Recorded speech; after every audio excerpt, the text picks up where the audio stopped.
Good morning, everyone, and welcome to Conquer the Clutter podcast for the 10th of April.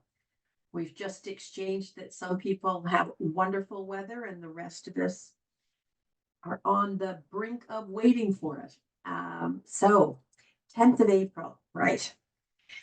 So we're going to do a little bit of a whistle stop through some basic material.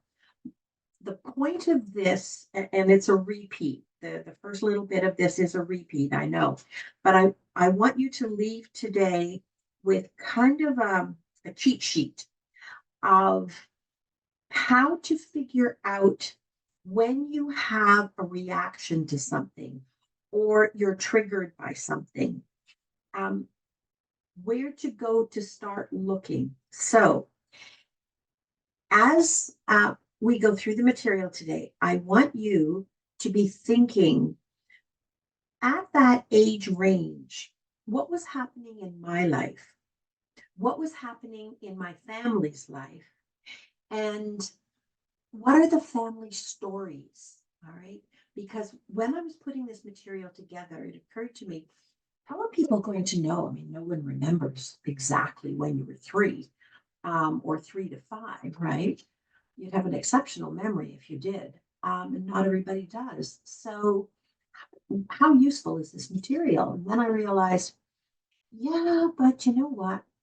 There is a wealth of family stories.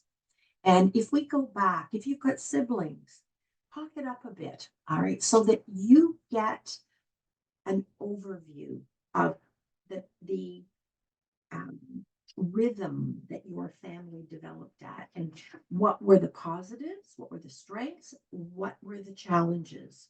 The other thing I want you to do is if anything really kind of niggles you, all right, it's not clear necessarily in your mind, but you get a little kind of a, that that's sounds a lot like me. That is the way I feel. I want you to write down the age range that I have mentioned, right? Because there are developmental milestones that each of us need to reach and um, become proficient at. And if you find that you're having difficulty with particular aspects of your life, or there are patterns in your life where things aren't the way you want them to be for a common reason, a common, what feels like a common experience. I want you to go back to the age range and then I want you to Google, all right, or go to the Mayo Clinic site, go to the Cincinnati Clinic site, and ask yourself, what were the developmental milestones that I needed to be accomplishing in that time frame? That maybe there was a challenge in my life, illness or death of somebody important, or and it got a little disrupted. Okay, so now the whistle stopped. All right, so we've talked about this before, but I want it to be clear in your mind currently. What are the basic principles of attachment theory? Remember that common attachment behaviors and the emotions that go along with it, they are not abnormal, even if they feel abnormal. All right. They exist in most social primates, including humans. Somebody is not muted. Would they please mute themselves? All right. Thank you. And the whole purpose of these attachment behaviors and episodes are to entrench a feeling of safety. So the behaviors are what they call adaptive. That means they're meant to achieve a purpose, a goal. That means that they also change for the better or the not so better as the environment, your environment, and the experience of the person changes. All right. The whole goal is positive, even though sometimes it doesn't feel positive. It's to make the individual or the group, your family, for instance, their survival more likely. So most of the time in our life, it's not a matter that our survival is at risk, but let's talk about it's reaching for the most optimal, the best outcome that could be possible under the circumstances. Right? So, for instance, attachment behaviors of toddlers.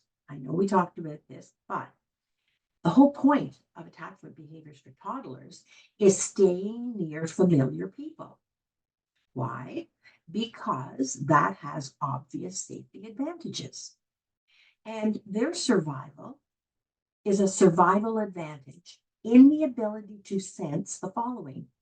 We still do this even after we're toddlers.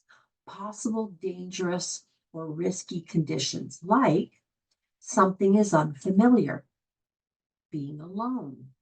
All right.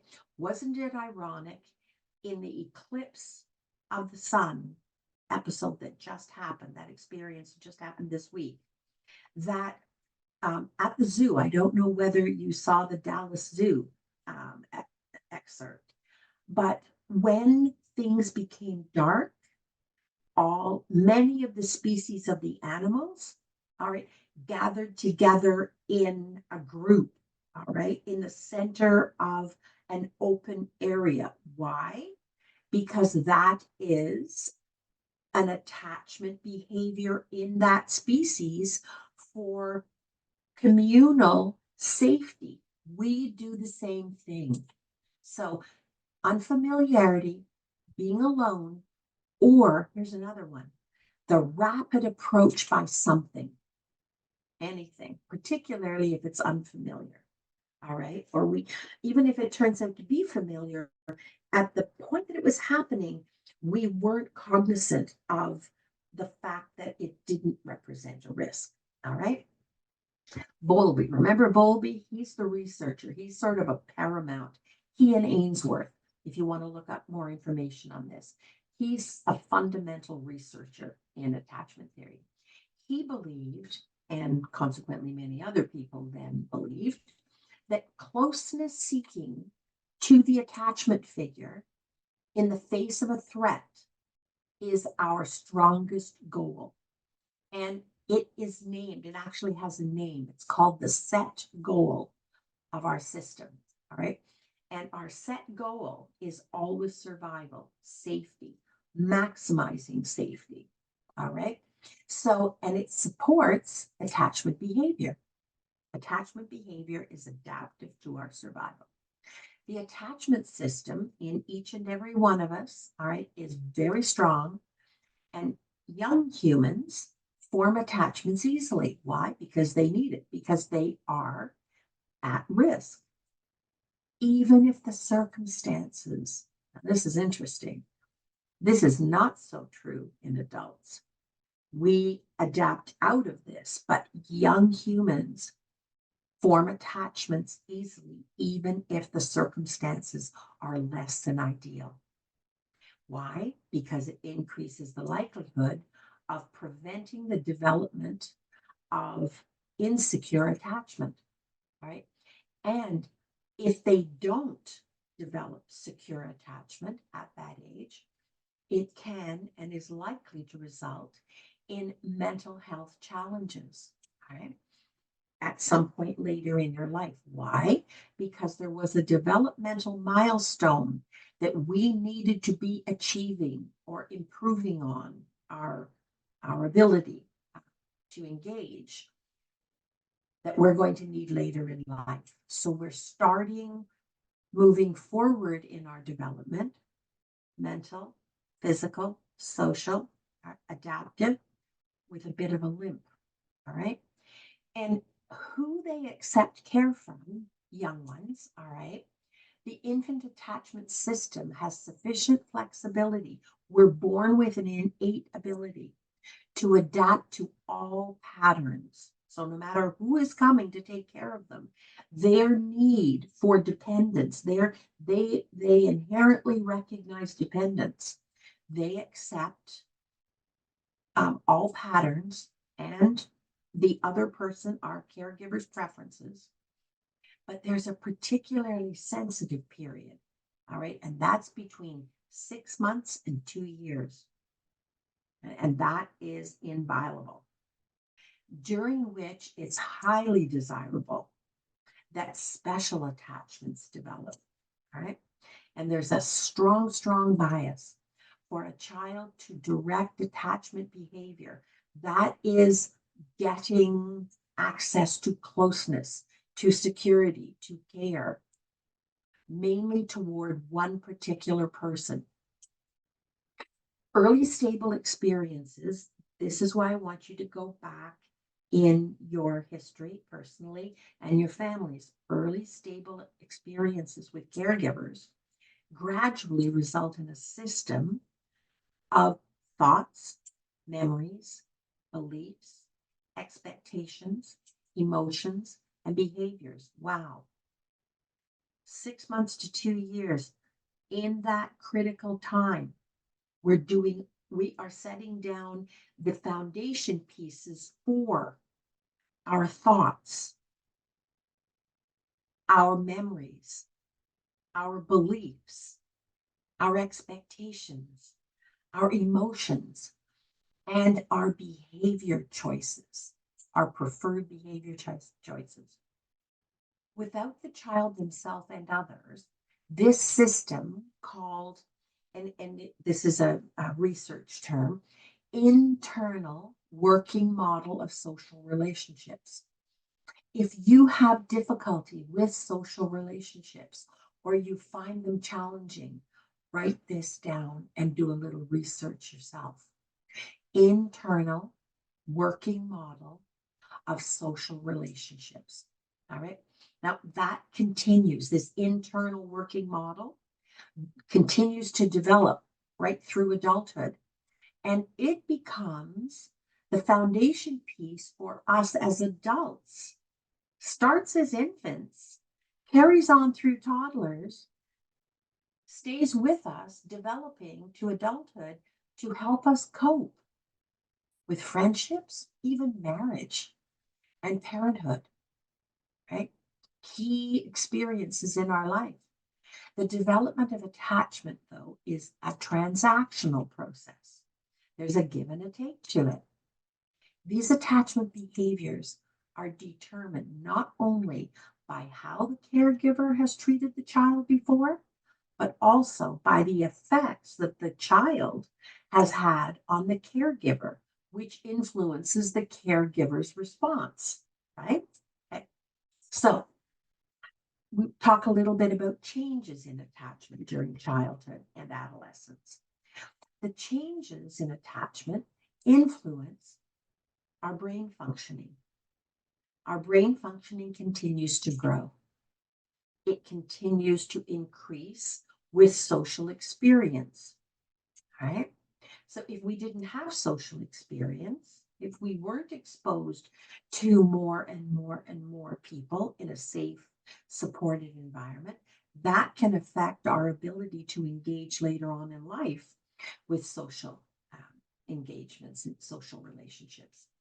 And age-related tendencies, remember they're adapted, they continue to grow in us, begin to emerge. And then we get to the preschool period, all right, before you go to school. The preschool period involves the use, we start to learn to negotiate and bargain. So we're not like infants anymore. 4-year-olds, okay, aren't normally distressed by separation. If they and their caregiver have already negotiated an agreed upon shared plan, the child, the toddler is made aware of it. You as a child were made aware of it. All right.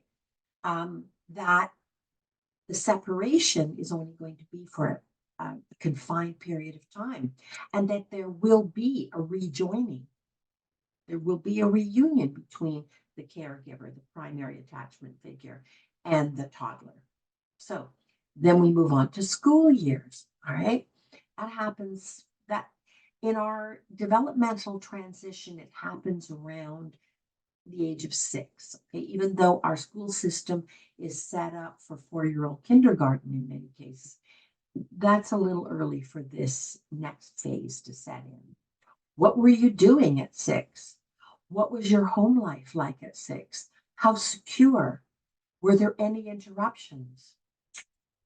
So by about 6, most of us developed a goal corrected partnership. So now we were a much better negotiator. All right.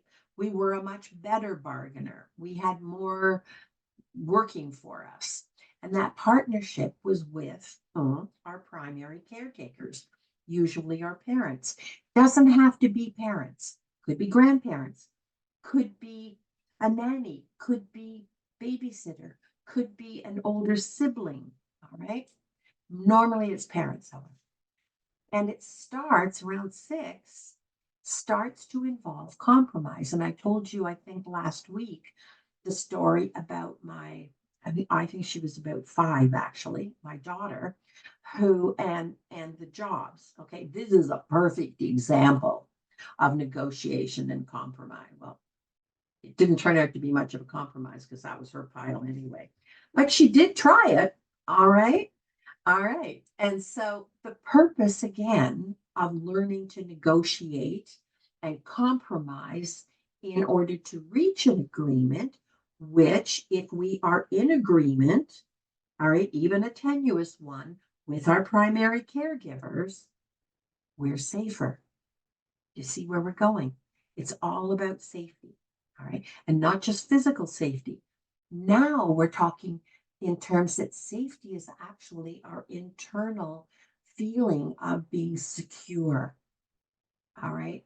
That's what safety is by this time. And that compromise, the purpose again is to maintain a meaningful, secure relationship, right? Because that is what we need as we start to venture out. We need to know it's there. We need to know it's available. We need to know it's secure. Move forward to middle childhood. The goal's a little bit different. The goal of attachment behavioral systems for us then, and this is true for most of us, changed from closeness, proximity, to availability, potential availability. All right. So by middle childhood, we're I think we're probably in the 7, 8, 9, not quite 9 range. Okay. So long as we know that the attachment figure, our secure attachment figure, is available, even if they're not within eyeshot, all right, we're good. We're good. We don't need them to be close to us. We don't need them to be within eyesight. All right. Now, availability now matters more to the child. All right. Just the availability. What was happening in your family? Where was that secure availability available? Was it a parent? Was it designated to an older sibling? Was it designated to a babysitter that you developed? Remember, we're adaptive. Now we have a preferred attachment figure, but we can also form attached relationships with others who we believe to be that they are caregivers, they're nurturing, and they are available. Okay. Now, we as children then start to become more content with longer and longer separations. We're feeling a little more like we have some autonomy here. All right. Provided, it's all provided on the possibility that there will be a secure physical reuniting with contact. Doesn't have to be right now. All right. If we need it, it is available. Okay. Attachment behavior, such as clinging behavior, which was true of toddlers and young ones, declines. We're not clingy. All right. And we begin, if we have that secure attachment figure available, in some way at some time, reliably, we start to develop our self-reliance. All right. Now we're starting to be much more independent little beings. By middle childhood, 7 to 11, there may be a shift. It's quite common that there is a shift toward a mutual secure based contact, dependent on maintaining communication. So now it isn't so much that it's physical, but it's that we can reach them or they can reach us. It's mutual. Remember, they can call us and communicate with us. We can call them or reach them in some way and communicate with them. That is a big advance, 7 to 11. All right. And from the parent's point of view, the caregiver's point of view, a fundamental element in that is that they are still capable of some level of supervision at a distance by communicating. Okay. Now, as the child moves toward a greater and greater degree of independence, they usually begin to develop a single, remember before it was adaptive, it was broad, a model of attachment relationships. Now they're beginning to develop a single model. They're starting to zero in on less need for adaptability. Any caregiver who provides secure treatment of us. Now it's zeroing in on a single model attachment relationships. So now we're in adolescence, okay? And relationships with our peers have an influence on a teen, right? But research shows, hopefully reliably, that not all, it's more likely, I guess that's the better way to say it, it's more likely that even though we're in our teenage and our peers have a much more important role in our life, it feels, in fact, like it's all about peers. They don't become attachment figures. Our peers don't, in our teenage years, usually, normally become attachment figures, all right? And the influence on the teen of the peer relationship, our peer relationships, was this true for you, is distinctly different from the parent-child relationship. And the parent-child relationship, even though most teens would never tell you this, actually is the preferred attachment, secure availability source. All right. What was happening in your life at that time? If you have difficulty with attachment, either by over attaching insecurely or by not attaching and being resistant to attachment, what was happening in your life about that time? With adolescence, the role of the parental figure is to be available when needed, banco mom, banco dad, while the adolescent, that was a joke, people, banco dad, banco dad, okay, to be available when needed, while the adolescent we made our excursions out into the outside world, thinking we were terribly independent, all right, not realizing that really our attachment secure connection just was now made of expandable elastic, but it was still there. Okay, and so what are the various attachment patterns? Now I want you to really think about yourself, where you are now. Mary Ainsworth, who was also a very renowned researcher in attachment theory, identified 3 attachment patterns and later on a 4th, especially that a child may have with attachment figures. One is secure. That child was lucky enough, that family was lucky enough, that there were no major serious disruptions to forming an attachment, the attachment figure being secure, the child not being challenged in some way that they were able to zone in on the secure attachment and feel safe. Develop a very strong, deep, this is the thing. Ask yourself this now as an adult. Do I really believe in my heart of hearts, deep, deep down inside, that if I was in trouble, if I needed help, if I needed someone, that someone would come? Someone would come. Do you feel that? Right now, I see a lot of people writing. I want you to put down very simply yes or no. Because it's a yes or no. If it's a maybe, it's a no. And then we have to work on that. Okay.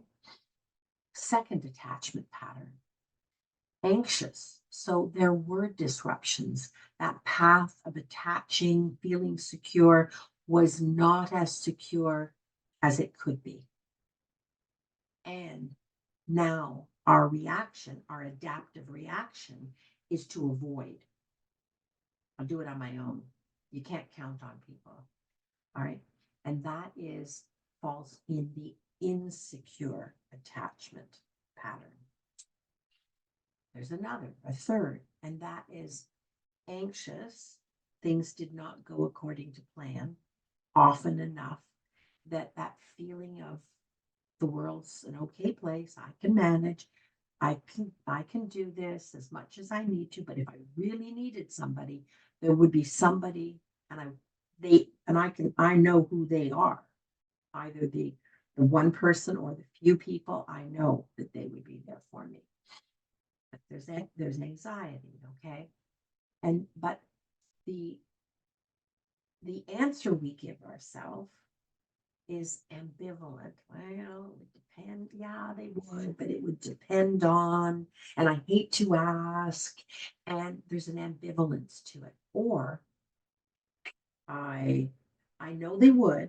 I know I can count on it. But I don't want to have to ask. I wouldn't ask. I'll do it myself. But I know that if things started to come apart at the seams for me, I know that they would be there. Okay. Again, all of those adaptations that we made that create that disruption, anxiety, ambivalence, resistance, all right, that falls in the insecure attachment pattern column as well. Okay. Now, Mary Ainsworth did a lot of research, and years later, all right, further research identified the fourth pattern of attachment. It's called the disorganized, disoriented attachment.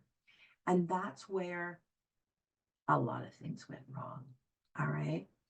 Either the caregivers were insecure, they could have been ill, they could have been overwhelmed, they could be living in poverty, they could have had health challenges, they could have had mental health problems themselves, they could have been going through postnatal depression.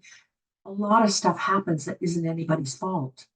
All right. It's not to blame anybody. It's just to recognize if that didn't happen, now we need to parent ourselves.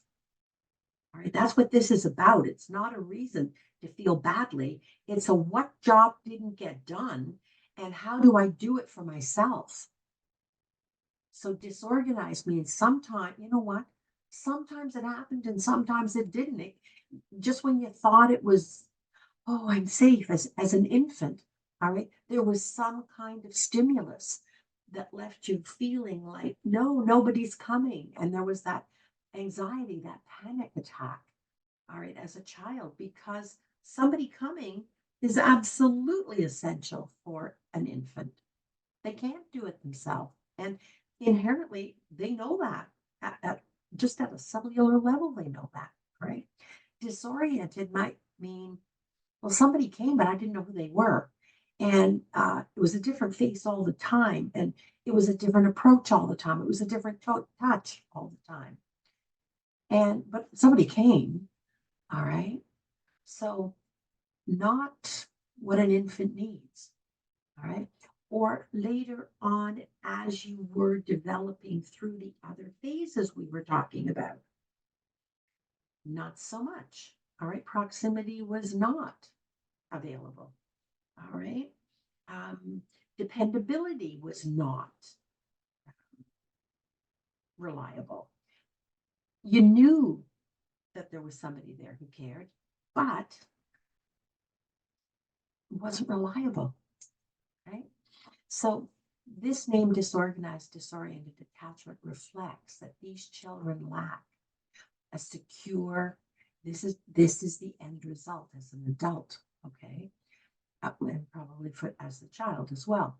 They lack a secure coping strategy to life and its changes.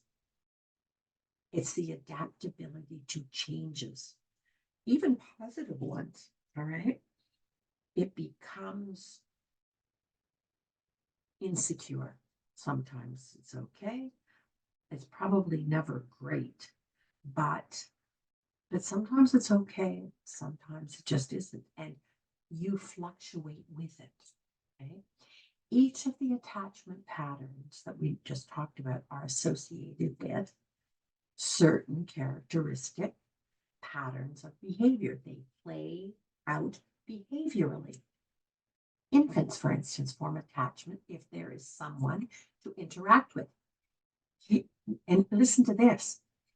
Infants are so adaptable that even if the child is mistreated, so long as someone interacted with them, somebody came.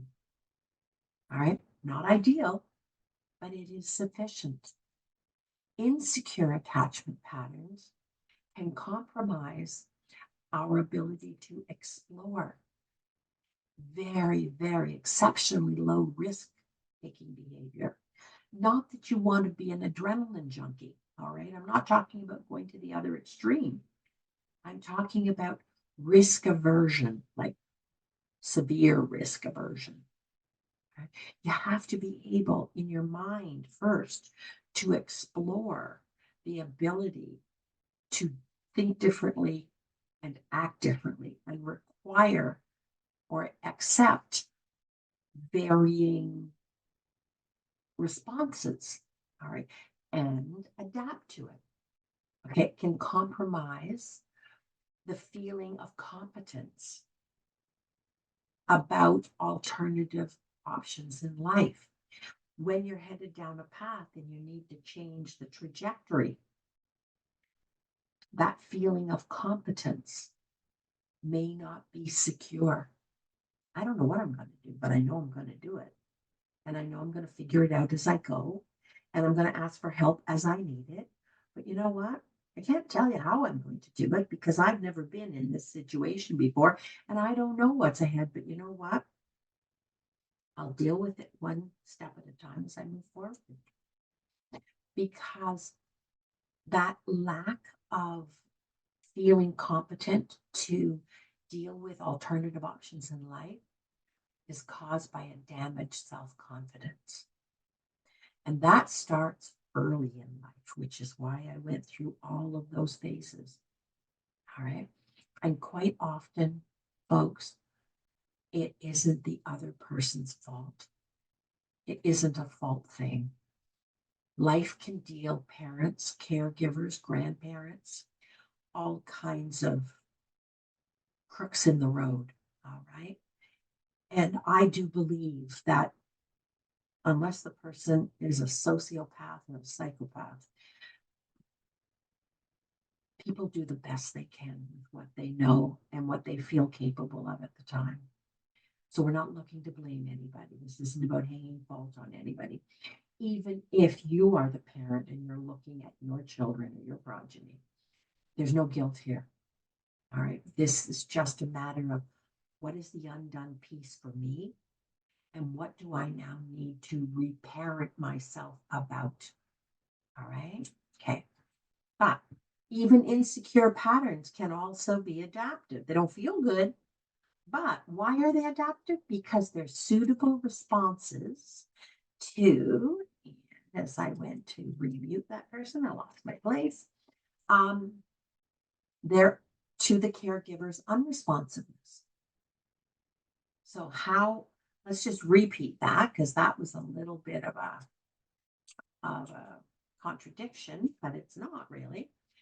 Insecure patterns can also be adaptive. Things don't have to be ideal for things to work out. All right.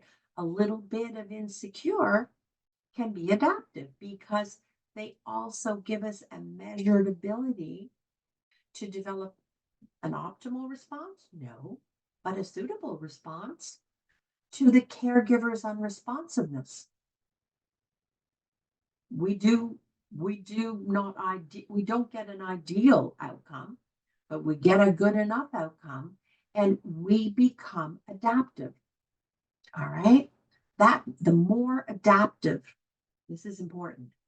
The more adaptive we prepare ourselves to be, the more successful we will be and the better we will in the long term feel about ourselves and the outcome.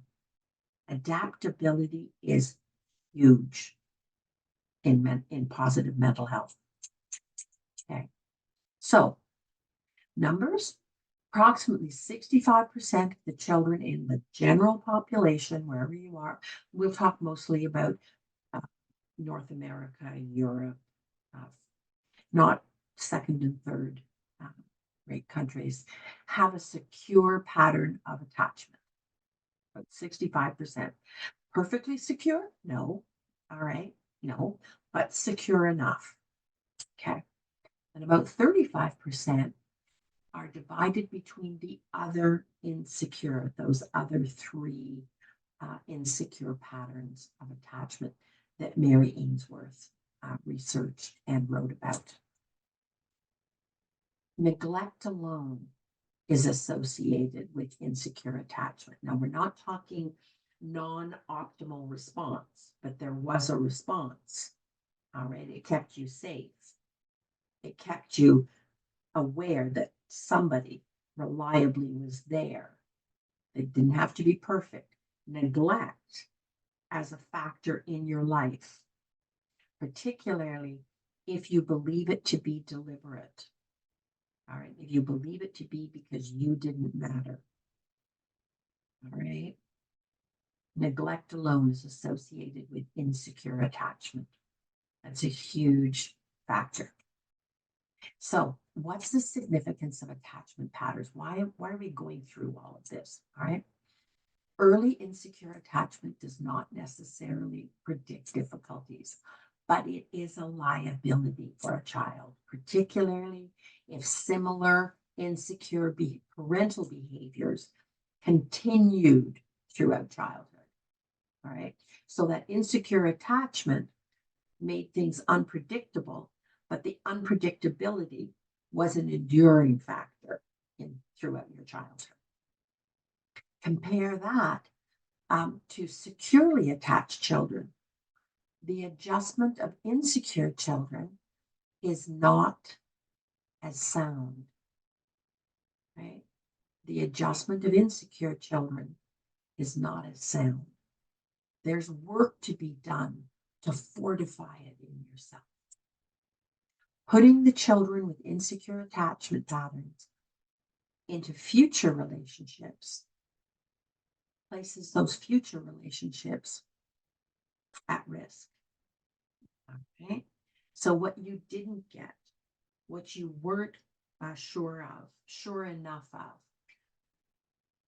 can stay with you and can compromise future relationships.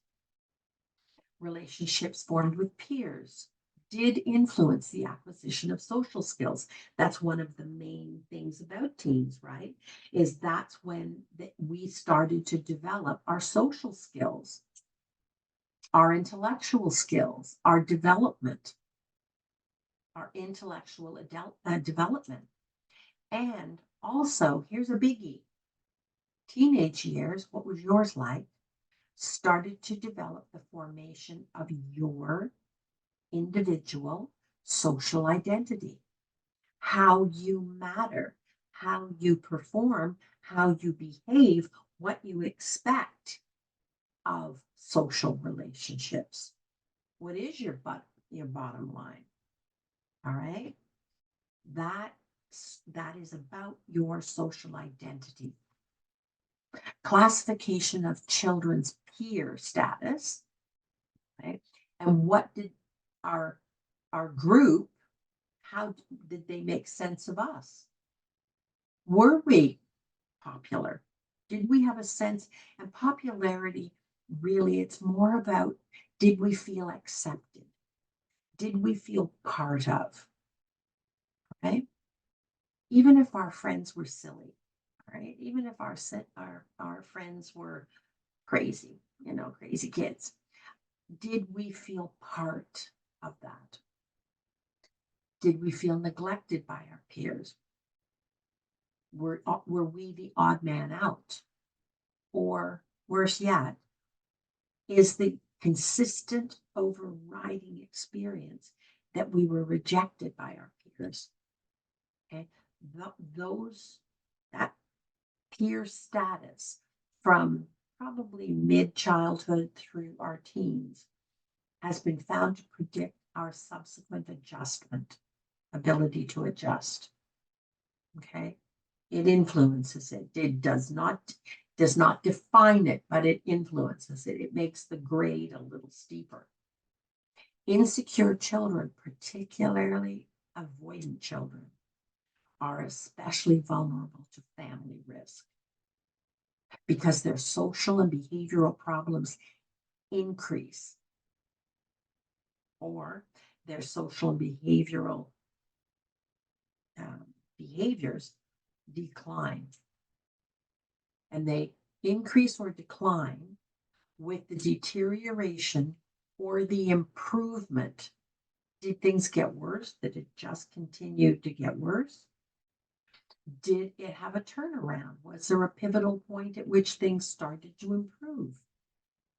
In the parenting relationship, they received. However, an early secure attachment pattern does appear early, okay? Infant, toddler, preschool. An early secure attachment pattern does appear to have a lasting protective function in us. And as with attachment to parental figures, our, our future experiences may change the course of our development. The most concerning attachment pattern is disorganized attachment. About 80% of maltreated infants are likely to be classified as disorganized, compared to about 12% found in non-maltreated children. So deliberate, consistent mistreatment or maltreatment, all right, also has an enduring effect. Does it define you? No, it doesn't. It just means that there may be more work, different work that we have to do together in order to shore it up. It does not define you. Only about 15% of maltreated infants are likely to develop secure attachment capability. All right. And likely that's because they don't know that they can mitigate. Can you 100% change it? Probably not. I'm not saying that. But you can mitigate the effects by doing individual work. All right. With somebody who can help lead you through those steps to regain your identity, your confidence, your capability to be adaptive. All right. Okay. So in subsequently, all right, relationships with peers can often be characterized by a fight or flight pattern. They're on or they're off, alternating between aggression and withdrawal.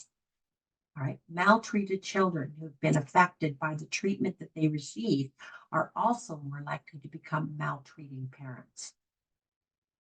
because they don't know another way. Nobody has shown them another way. A minority of maltreated children do not maltreat their offspring, so it does carry through generationally. Instead, they can achieve secure attachments and form good relationships with peers and have non-abusing parenting styles. The link between insecure attachment, particularly in the disorganized group, often results in the emergence of childhood mental health, compromised childhood mental health.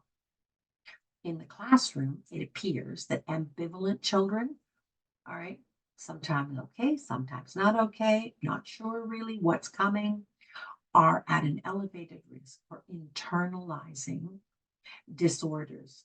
That means turning the negative behaviors and the avoidant and disorganized children for turning those side effects toward others by externalizing their disorder. Okay, this is not all bad news.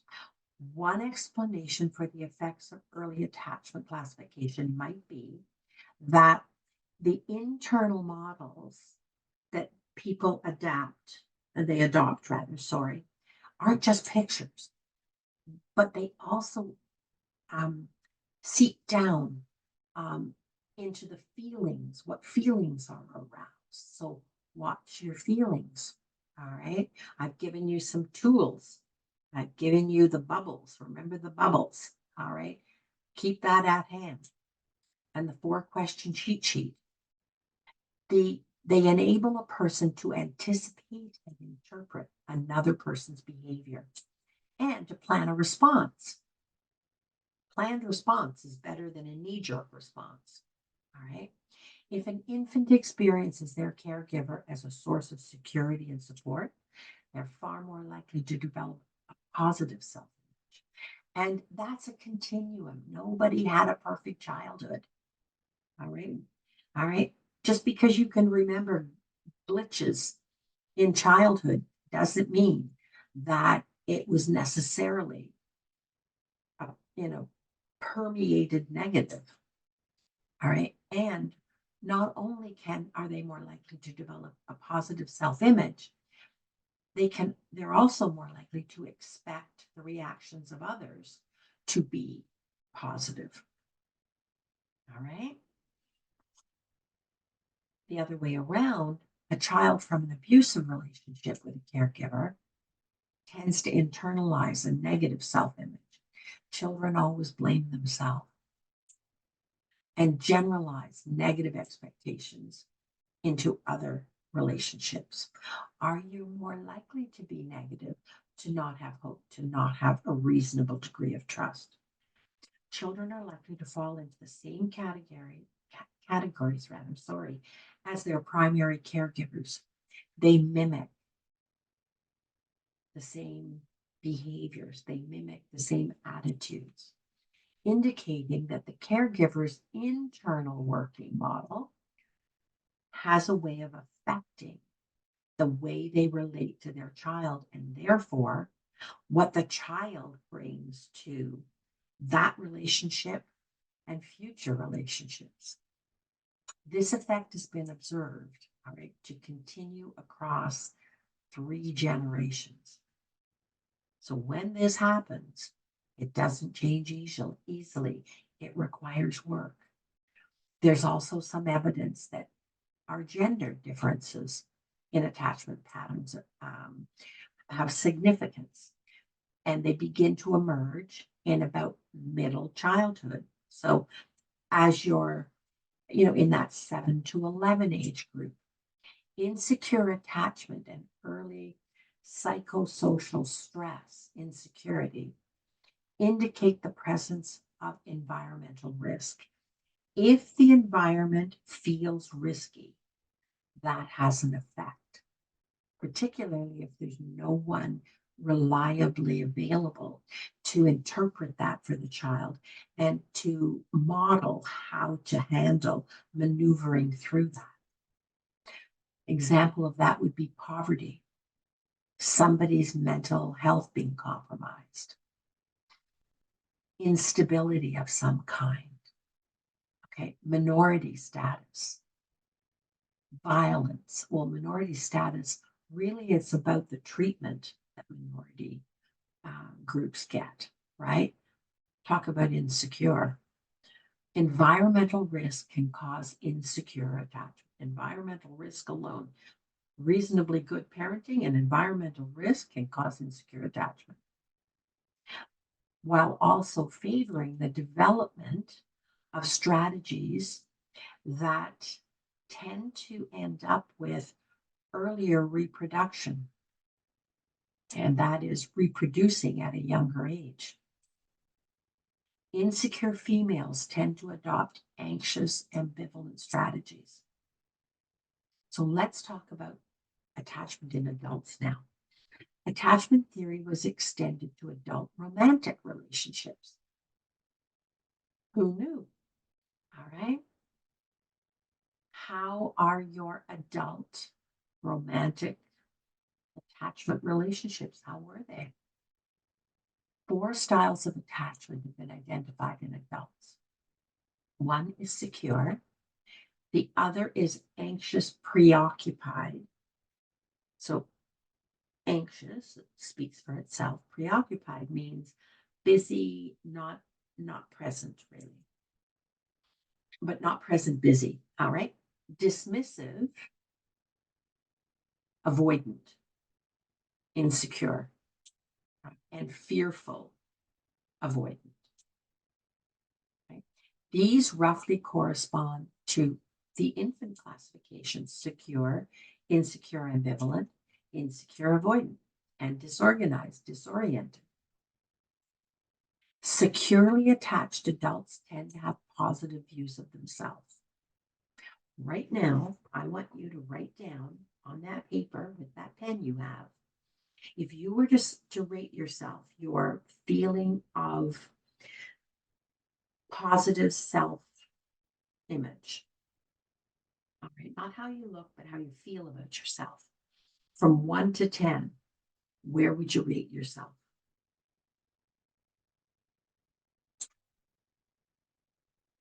Now, under that number, can you put, what was your deciding factor? What was it that came to your mind about you, your satisfaction with yourself, that created choosing that number?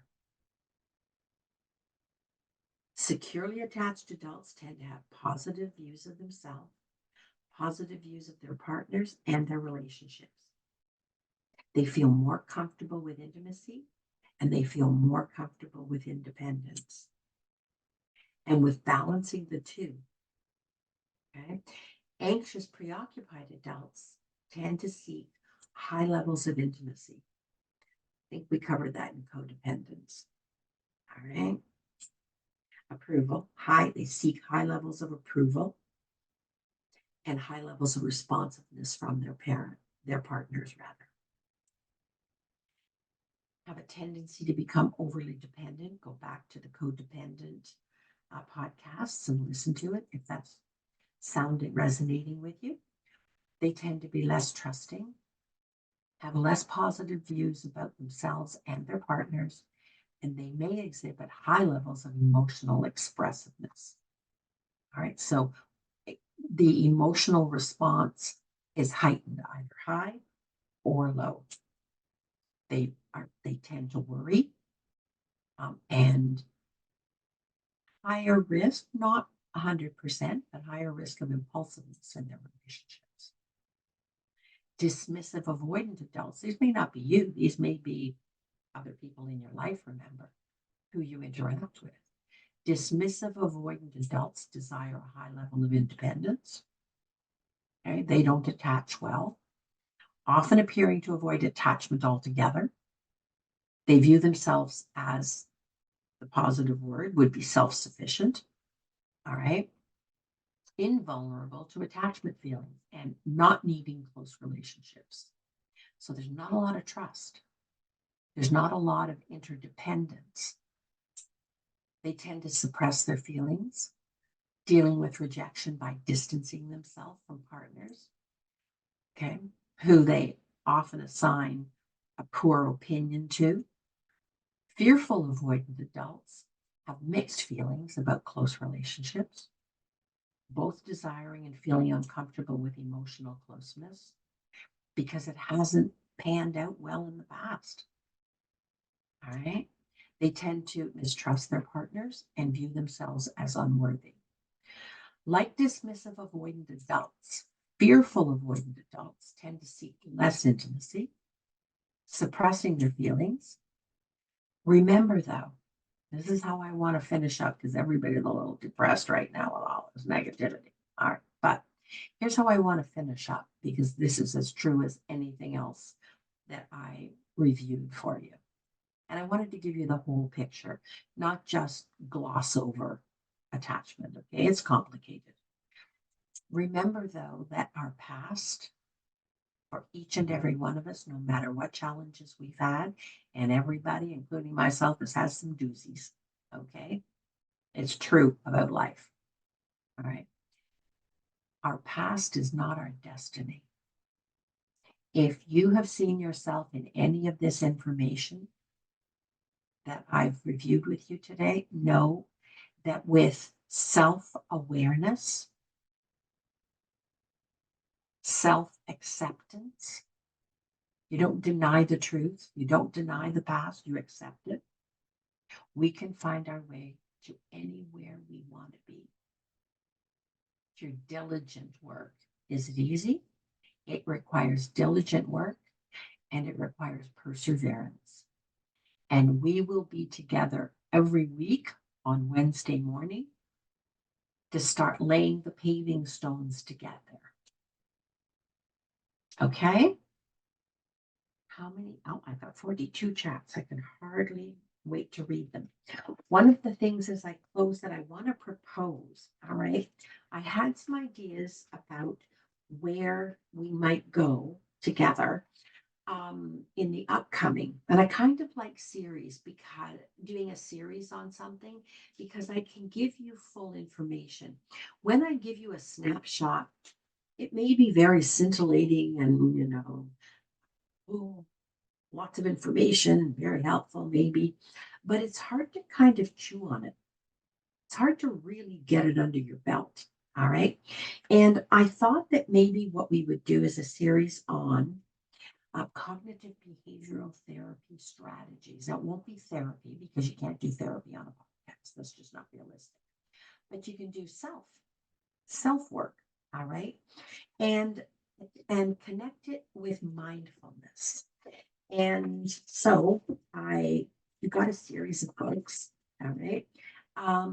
Because I will add my clinical experience and advice and coaching to the topic, but I also want to work with others' work who know what they're talking about as well. Okay. And we're going to look at CBT for depression. We're going to look at CBT for behavioral activation and problem solving. Behavioral activation is just getting up and going, or just the get up and go. All right.